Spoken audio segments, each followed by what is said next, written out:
السلام علیکم ورحمت الله وبرکاته. درنو لیدونکو، زه فرید احمد ستاسو په خدمت کې حاضر یم. زموږ د نن ورځې سبق د نوراني قاعدې په باره کې دی. نوراني قاعده دا هغه قاعده ده چې د دې په زده کړه سره د قرآن مجید زده کړه راځي، او د قرآن مجید کما حق هو تلاوت کول د هر مسلمان زمواري ده، تر څو الله تعالی موږ ته په مکمله توګه باندې ثواب راکړي. او د قرآن مجید د الفاظ په ګډوډۍ سره معنا ګډوډه کیږي، او د معنا په ګډوډ کولو سره چې دی هغه انسان د ثواب پر ځای د وبال لایق ګرځي. نو زموږ اول سبق د مفرداتو دی. مفردات معنا یو توری.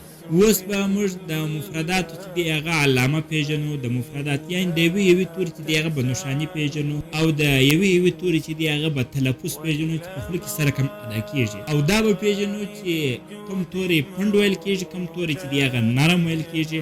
مرازي رسره مخته الف. دا الف دی تو ګور سیده ولاړ دی، هیڅ شی هم نه لري، وجه ته چې دی هغه الف ویل کیږي. دا بیا با ده. با ورته ګوره دا شکل دی، مطلب دا دی اوږده پرته د شاته چې دی هغه یو ټکی لري، دا با ده. مطلب چې دا رقم توري راغلی شاته یو ټکی لري، مطلب دا دی چې دا با ده. دا بیا تا ده. تا هم د با رقم ده، خو صرف خالي ماج دا دی دوه ټکي دا په نس کې لري، یعنی مطلب دا شاته لري، دا په نس کې دوه دانې ټکي لري. دا بیا سا ده. سا هم د دغه تا او با رقم ده، خدا بیا درې ټکي لري. د دې پیژندګلونه چې دی هغه په دغه درې ټکو باندې ده، یعنی مطلب تا چې دی هغه دوه ټکي لري، با یو ټکي لري، سا درې ټکي لري. دا بیا جیم دی. اوس ورته وګوره جیم چې دی هغه مطلب شکل چې دی هغه جلا سو، دا چې دی هغه مطلب ناس سو، دا سر سلو، دا په مابین کې چې دی هغه یو ټکي پیدا کوي، وجه چې دی هغه بیا جیم ویل کېږي. دا بیا ح د غټه ح. ح ورته وګوره د جیم رقم د خو صرف خالي ټکي نه لري. دا بیا خا ده. خا هم دغه جیم و ها رقم ده، خو دا بیا پر سر باندې دی هغه یو ټکی لري. جیم چې دی هغه په نس کې ټکی لري، خا دا پر سر باندې یو ټکی لري. دا بیا دال دی.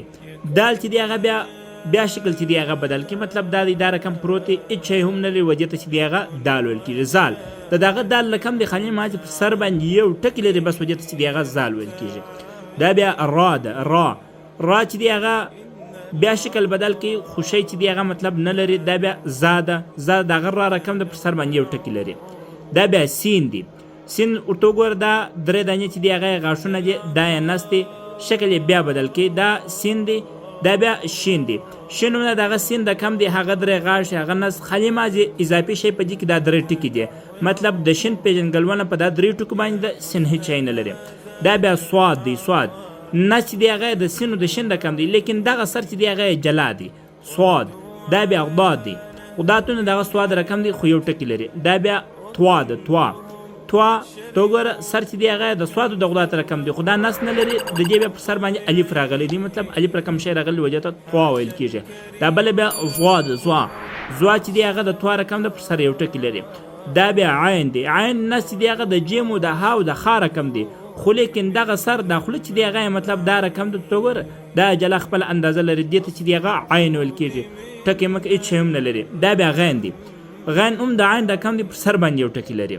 دا بیا پا ده. پا دا ګول ول سر دی، نه چې دی هغه د با تا سا رقم دی، سر چې دی هغه مطلب ګول ول دی، پر سر یو ټکی لري. دا بیا قاف دی. قاف ورته وګوره دوه چې دی هغه قاشونه لري، نس چې دی هغه مطلب د سواد دغداد سین و شین رقم دی، سر چې دی هغه د پا رقم دی، پر سر دوه ټکي لري. قاف. دا بیا کاف دی. علیدا ځان ته خپل چې دی هغه شکل لري، په سر په نس کې چې دی هغه کښنی دا نشان دی، وجه ته چې دی هغه کاف ویل کېږي. دا بیا لام دی.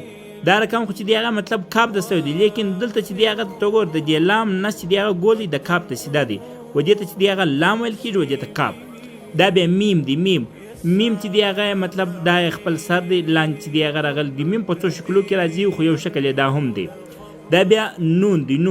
نون ورته وګوره د لام رقم دی. لام چې دی هغه مطلب دلته یې څه ورټ سوی دی، دی چې دی هغه ورټ سوی نه دی، بس دغه لنډ چې په مابینځ کې یو ټکی دی، دا ته نون ویل کېږي. دا بیا واو دی. واو ورته وګوره واو سر چې دی هغه د پا او د قاف رقم د ټکی شی نه لري. دا بیا ها ده. ساده ها ده. ته وګوره بس دغه چې دی هغه شکل دی. دا بیا امزه دی. د عین د غین رقم سره دی، خالي نس نه لري.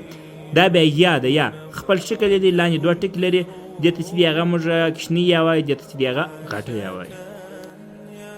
اوس مخکې چې دی هغه موږ د الف با تا سا د دې هغه خپلې علامې چې دی هغه مې وپېژندلې د مفرداتو.